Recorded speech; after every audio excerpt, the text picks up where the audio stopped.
இப்போ நம்ம ஃபேப்ரிக்கில் எப்படி பேட்டர்னை லே அவுட் பண்ணுறது அப்படிங்கிறதான் பார்க்க போகிறோம். ஸோ அதுக்கு முன்னாடி ஃபேப்ரிக்கை எப்படி ஃபோல்ட் பண்ணணும் அப்படிங்கிறத சொல்கிறேன். ஸோ உங்களோட ஃபேப்ரிக் இப்படி ஃபுல்லாக இருக்கும், 2 மீட்டர் ஆஃப் ஃபேப்ரிக்கு. அதை இப்போது லென்த் வைஸில் ஒரு ஃபோல்டு, லென்த் வைஸில் இப்படி ஃபோல்ட் பண்ணியிருக்கேன். இது அப்படியே ஃபோல்ட் பண்ணதுக்கப்புறமா இங்கே மேலே ஒரு ஃபோல்டு வருது இல்லையா, ஸோ அது அப்படியே வித் வைஸில் ஒரு ஃபோல்டு. இப்போ உங்கள் ஃபேப்ரிக் வந்து பார்த்திங்கன்னா மேலே ஒரு ஃபோல்டு இருக்கும், சைடில் ஒரு ஃபோல்டு இருக்கும். இந்த சைடு ஓப்பனில் இருக்கும், அதே மாதிரி கீழ்ப்பக்கம் ஓப்பனில் இருக்கும். ஸோ இந்த மாதிரி ஃபோல்ட் பண்ணிவிட்டு இப்போ மேலே ஃபோல்ட், கீழே ஃபோல்டு, ஸோ 4 வாட்டி மடிச்சிருக்கோம். டபுள் ஃபோல்டில் இருக்குது நம்மளோட ஃபேப்ரிக். ஸோ இப்போ நான் அது மாதிரி தான் உங்களுக்கு டயக்ராம் போட்டிருக்கேன். ஸோ இந்த இதில் வந்து பார்த்திங்கன்னா இந்த இடம் ஃபோல்டு அண்ட் மேலே ஃபோல்டில் இருக்குது. ஸோ இதை வச்சு தான் நம்ம இப்போது லே அவுட் பண்ணி காமிக்க போகிறோம். ஸோ 2.5 மீட்டர் ஆஃப் ஃபேப்ரிக் எடுத்திருக்கேன். ஷார்ட் ஸ்லீவுக்கு 2.5 மீட்டர் ஃபேப்ரிக் போதும். ஸோ நான் சொன்ன மாதிரி எல்போ ஆர் ஃபுல் ஸ்லீவ் அது எடுக்கிறீங்கன்னா அதுக்கேற்ற மாதிரி நீங்கள் மெட்டீரியலை எஸ்டிமேட் பண்ணிக்கலாம். So elbow sleeve or full sleeve எது எடுத்தாலுமே நீங்கள் வந்து இதே மாதிரி தான் ஃபோல்ட் பண்ணணும். ஃபோல்ட் பண்ணிவிட்டு உங்களோட பேட்டர்னை ப்ளேஸ் பண்ணும்போது கீழே ஓப்பன் இருக்குது இல்லையா, ஸோ இந்த இடத்துல நம்ம ஓப்பன் இருக்குது. ஸோ அதே மாதிரி இந்த இடத்துல நமக்கு ஓப்பன் இருக்குது. ஸோ இந்த ஓப்பன் வர இடத்துல இன்கேஸ் இந்த இடம் கொஞ்சம் அன்ஈவனாக இருந்தது அப்படின்னா அதை ஈவனாக ஒரு லைன் போட்டுட்டு அதுக்கு மேலே நீங்கள் பேட்டர்னை ப்ளேஸ் பண்ணிக்கலாம். ஸோ இப்போ ஈவனாக இருந்ததுன்னா அப்படியே டேரெக்டாக நீங்கள் பேட்டர்னை வச்சுக்கலாம். ஸோ கீழே இருந்து நீங்கள் பேட்டர்னை ப்ளேஸ் பண்ணணும். நீங்கள் போட்டிருக்க ப்ரவுன் ஷீட்டை ப்ளேஸ் பண்ணுங்கள்.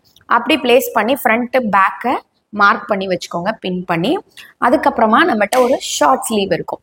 ஷார்ட் ஸ்லீவ் வந்து பார்த்தீங்கன்னா இந்த மாதிரியும் பிளேஸ் பண்ணலாம், இந்த மாதிரியும் பிளேஸ் பண்ணலாம். ஸோ இப்போ நான் 2 ஸ்லீவை இங்கே ஒன்று அங்கே ஒன்றுன்னு பிளேஸ் பண்ணலை, ஒரே இடத்துல தான் பிளேஸ் பண்ண போகிறேன்.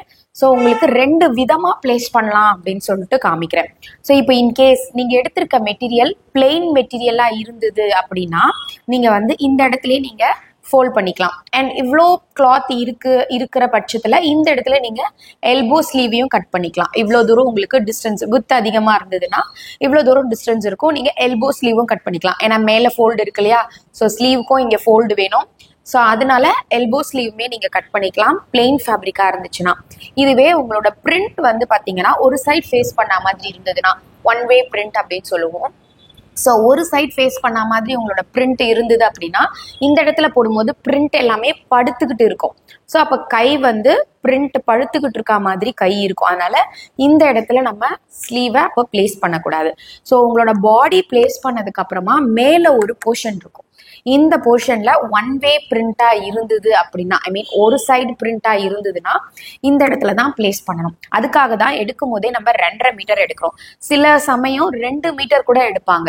அவங்களோட லென்த் எனக்கு 40 லென்த் தான் இருக்கு, ஸோ நான் 2 மீட்டர் எடுத்தாலே எனக்கு போதுமா இருக்கும் அப்படின்னா தாராளமா 2 மீட்டர் கூட ஃபேப்ரிக் எடுக்கலாம்.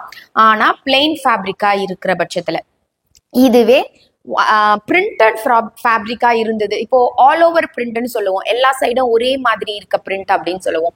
ஸோ அந்த மாதிரி நம்ம வந்து பிரிண்ட் எடுத்தோம் அப்படின்னா கூட நம்ம இந்த மாதிரி பிளேஸ் பண்ணிக்கலாம். இப்போ one side print, double side பிரிண்ட்னு சொல்லி பிரிண்ட் இந்த ஆங்கிள்லையும் இருந்தது, இல்லை ஒரு ஸ்ட்ரெயிட் லைன்ஸ் இருந்தது அப்படின்னா அப்போ ஸ்லீவ்லையும் என்ன ஆகும், ஸ்ட்ரெயிட் லைன்ஸ் எல்லாமே ஸ்லாண்டிங் ஆகிடும்.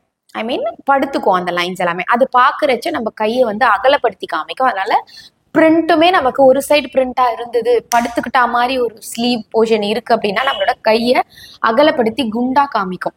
ஸோ அதனால இந்த மாதிரி லே பண்றது பிரிண்டட் ஃபேப்ரிக்குக்கோ ஸ்ட்ரைப்டு ஃபேப்ரிக்குக்கோ செட் ஆகாது.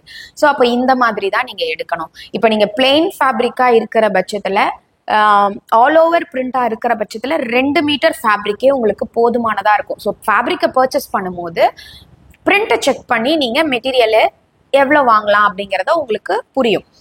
இப்போ நான் ஷார்ட் ஸ்லீவ் எடுக்கிற பட்சத்தில் all over print and plain ஃபேப்ரிக்காக இருந்ததுன்னா எனக்கு 2 மீட்டர் ஆஃப் மெட்டீரியலே போதும். இதுவே நான் சூஸ் பண்ற பிரிண்ட் மெட்டீரியலோட பிரிண்ட் வந்து ஒன் வே பிரிண்ட் ஆர் 2 வே பிரிண்ட் ஆர் ஸ்ட்ரைப்டு அந்த மாதிரி இருந்தது அப்படின்னா நான் வந்து 2.5 மீட்டர் ஆஃப் ஃபேப்ரிக் தான் எடுப்பேன் ஷார்ட் ஸ்லீவ்க்கு. So elbow sleeve or full sleeve எடுக்கும் போது நம்ம அதுக்கு ஏற்ற மாதிரி எக்ஸ்ட்ரா 1/2 மீட்டர் உங்களுக்கு நான் ஆல்ரெடி ஃபேப்ரிக் ரிக்யர்மெண்ட் சொல்லியிருப்பேன் இல்லையா, ஸோ அதுக்கேற்ற மாதிரி நீங்கள் ஃபேப்ரிக்கை பர்ச்சேஸ் பண்ணிக்கலாம். ஸோ இப்போ நீங்கள் மேக்ஸிமம் இப்போ ஃபுல் செட் எடுக்கிறீங்க அப்படின்னா 2.5 மீட்டராகவே உங்களுக்கு செட் கிடைக்கும். இப்போ 2.5 மீட்டர் நீங்கள் செட் எடுத்துட்டீங்க, இந்த மாதிரி ஃபோல்ட் பண்ணிட்டீங்க, உங்களோட பாடி பார்ட்டை இந்த இடத்துல பிளேஸ் பண்ணிட்டீங்க. மேலே உங்கள் ஸ்லீவ் லென்த்துக்கான ஏரியா இருந்ததுன்னா இங்கேயே ஸ்லீவை பிளேஸ் பண்ணிக்கோங்க. அண்ட் இங்கே மேக்ஸிமம் அவாய்ட் பண்ணுங்க. இங்க ஃபேப்ரிக் பத்தாத பட்சத்துல எல்போ ஸ்லீவ் அதாவது வேணும் அப்படின்னா இந்த இடத்துல நீங்க லே பண்ணிக்கலாம். இங்க லே பண்றதுக்கு முன்னாடி மேல வந்து ஃபோல்டுல இருக்கா அப்படின்னு செக் பண்ணிக்கோங்க. ஸோ ஃபோல்டுல இருந்தது அப்படின்னா நீங்க அங்க லே பண்ணிக்கலாம். ஸோ இந்த மெத்தட் படி நீங்க ஒரு பேட்டர்னை ஃபேப்ரிக்ல லே அவுட் பண்ணும்போது உங்களோட ஃபேப்ரிக் கண்டிப்பா மிச்சம் பிடிக்கும். ஸோ இந்த மாதிரி பத்தாம போறதுக்கு சான்ஸ் இருக்காது. அண்ட் இந்த இடத்துல இப்போ கிராஸ் லைன்ஸ் கொடுத்துருக்கேன் இல்லையா, இது எல்லாமே வந்து பாத்தீங்கன்னா கிராஸ் பீஸ் அப்படின்னு நான் மென்ஷன் பண்ணுறேன்.